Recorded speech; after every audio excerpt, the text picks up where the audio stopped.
Hi, I'm Greg and welcome back to my shop. In this video, I'm going to be cleaning up this old pair of dividers. Not destroying them completely, just making them so they work. Something like that. I was playing around with these earlier and I noticed I could remove this whole screw right from the assembly. So I'm going to do that first. Open them right up. And this seems jammed on there, which is quite sad. I only paid $5 for these, so if it doesn't free up, it's not going to be the end of the world, but I would like it to free up. I'm going to take off that little thing. Be careful not to lose it. And I don't know how I'm going to get this thing freed up. I'm going to do something slightly not barbaric.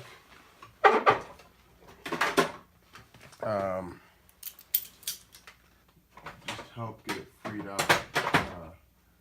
I don't like doing stuff like this, but in this instance I think I'm going to have to. So what I'm going to do is take paper. Actually, no, I'm going to take some tape. Take some tape, wrap it right around these threads.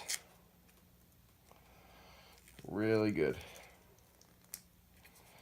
Like that. And take these pliers and clamp right down on them. Like that. Try to spin this. Okay, and that's not going to spin. Now what I'm going to do, I'm going to be very gentle. So I don't want to wreck this, not at all, but I'll be very gentle. I'm going to clamp onto these like this.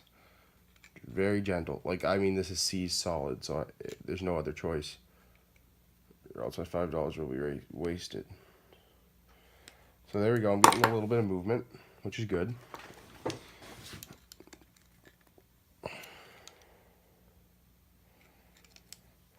I know this probably hurts some of your feelings, so I'm going to cut off the camera and turn the camera back on when this is all done.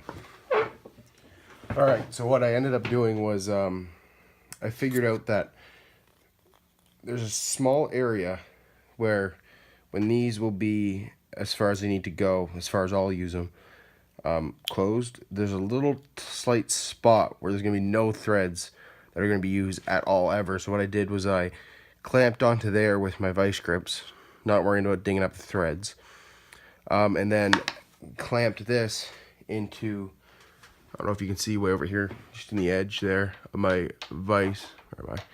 There's a vice over there, and I just clamped it in the vice very gently, and now we've got movement. So now all I'm going to do is just take some 3-in-1 oil, coat the threads, just absolutely soak the threads. Completely soak them and just run this back and forth a few times. Clean out the threads, clean out any gunk. Just run it all over the place. A little bit tough there. I think might be something wrong with the threads, but that's not where I clamped on. But see, so this is completely free spinning now. Not a problem, which is good. Can't complain about that. Really, you can't complain at all. All the way up.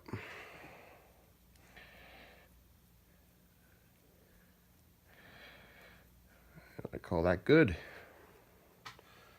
That unseized. That was a tough one. Tough call. I did put a couple little marks in it, but all in all, it's not that much of an antique divider set. It's just a pair of General dividers. It's the name of them.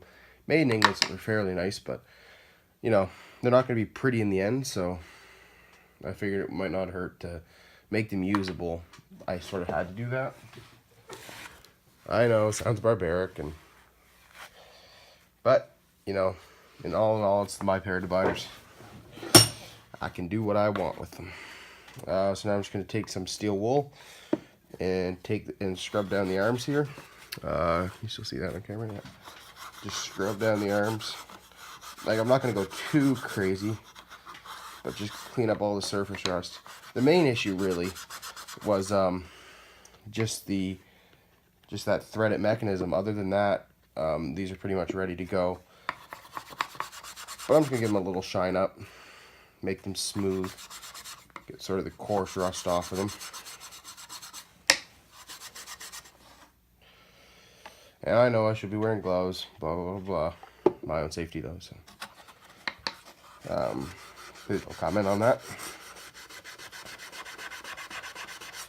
So we're getting these all scrubbed up.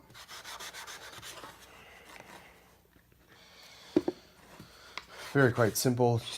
I just grabbed some random steel wool. Doesn't even have to be fine steel wool. Get them all cleaned up. Go up here to the knurled part. Give that a quick spin in there. Get this top ring a little clean. But all in all, these are, you usually find stuff like this at yard sale now. I wouldn't go near a really corroded pair of dividers because all the details are so fine on this. Like the threads probably get screwed up pretty easily. Now, if it was a super antique one that you could tell, like hand forged, you know, 19th century, 18th century, like an old pair of dividers, I might go towards just because of the age, and it might be worth it to put a lot of work into it. There we go. Spring works great. So now I'm going to run this back through, stick this little bushing back on. I think it's called a bushing, I don't know. And put it back through, close this up. If I can get this back in the right spot. That's the question. Now this threads into that other side. And again, I'm using pliers. Whoa. There we go. Just to cinch it down in there. And there. A working pair of dividers. $5. Well, they sort of stick there, but I don't think I can do anything about that. That's just bad design. But all in all, to close them up into a spot, and I'm not going to use them much bigger than that because I'm just going to be using them for laying out dovetails. So, no big deal. There you go. That's a quick video on cleaning up some dividers. General Dividers is the brand on them, made in England. 450-4 is a number. But yeah, nice pair of spring dividers. My first pair like it, so I'm fairly happy. There you go.